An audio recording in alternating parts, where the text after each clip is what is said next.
Hujambo rafiki yangu Sudi. Sijambo, asante. Na nataka kukuuliza sababu ya kujifunza Kiswahili. Haya. Na kwa bahati nzuri na sasa nimepata fursa ya kujifunza katika chuo kikuu cha lugha za kigeni na Beijing. Na sasa mimi ni mwanafunzi wa mwaka wa pili. Kusema ukweli na sijui Kiswahili ni nini wakati wa kuchagua Kiswahili. Baadaye nimejifunza msamiati, sarufi na methali ya Kiswahili. Nimejua Kiswahili ni nini, pia ni tamaduni wa Afrika ya Mashariki. Ulisema Kiswahili kizuri. Na licha ya masomo ya Kiswahili ulijifunza nini kuhusu labda Kiswahili au Kiafrika? Sawa. Nimejifunza mengi kama vile jiografia, historia, tamaduni wa Kiafrika. Kama vile sasa nimejua Afrika ya Mashariki ina nchi mbalimbali kama vile Tanzania, Kenya, Uganda, Rwanda na kadhalika. Pia nimejua utamaduni wa Kiafrika. Pia ina tofauti kubwa na China. Kama vile Waswahili wanasema ndugu mchungu, jirani mkungu, lakini Wachina wanasema yuanqing bu jingli. Waafrika wanapenda ndugu watoka nitoke zaidi. Pia nimejua historia ya Afrika ya Mashariki. Nchi zote za Afrika ya Mashariki zilikuwa makoloni wa Uingereza, Ujerumani na kadhalika. Lakini sasa zilipata uhuru na zinapata maendeleo makubwa sasa. Na unaonekana unajua mambo mengi kuhusu Afrika. Na unaonaje maendeleo ya Kiswahili?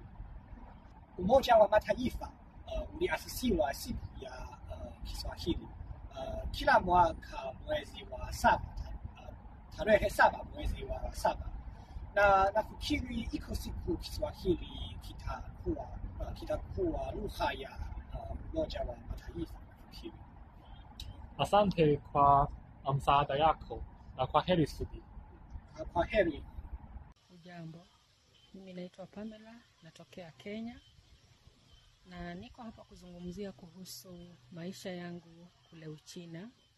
Nilikuwa Uchina kwa zaidi ya miezi 6 kwa sababu nilikuwa nimeenda huko kwa kile ambacho kinajulikana kama exchange program ambapo nilikuwa katika chuo kikuu cha BFSU, Beijing Foreign Studies University.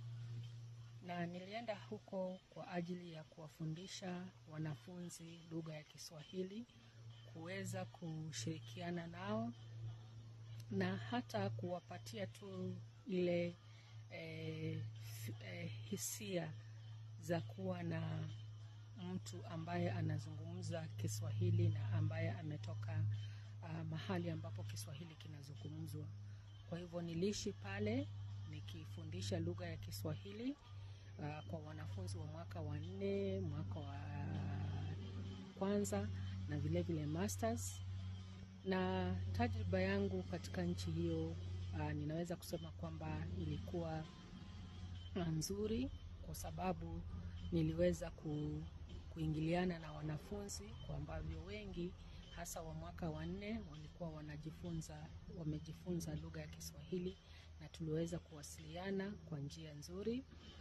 Na hata wale wa mwaka wa kwanza walikuwa wameonyesha motisha, walikuwa wameonyesha furaha ya kutaka kujua Kiswahili.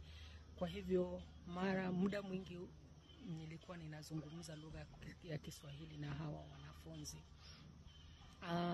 Kwa upande wa utamaduni ndio kuna tofauti kiasi, lakini ningependa kusema kwamba tofauti hizi hazikuwa kikwazo kwangu, kwa sababu nilikuwa na wanafunzi ambao waliweza kunionyesha mazingira hayo, na kwamba chochote nilichohitaji iwapo nilikwama niliweza kukipata, kuuliza maswali.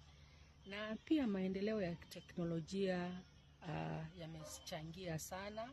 Unajua kwamba awali labda mtu angeenda katika nchi ya ugenini na ukakosa mtu wa kukusaidia kujua namna ya kutumia vifaa mbalimbali, lakini tunaona kwamba teknolojia imeweza kuleta maendeleo, kwa ambavyo unaweza tu kutafuta maana ya maneno, ukatafsiri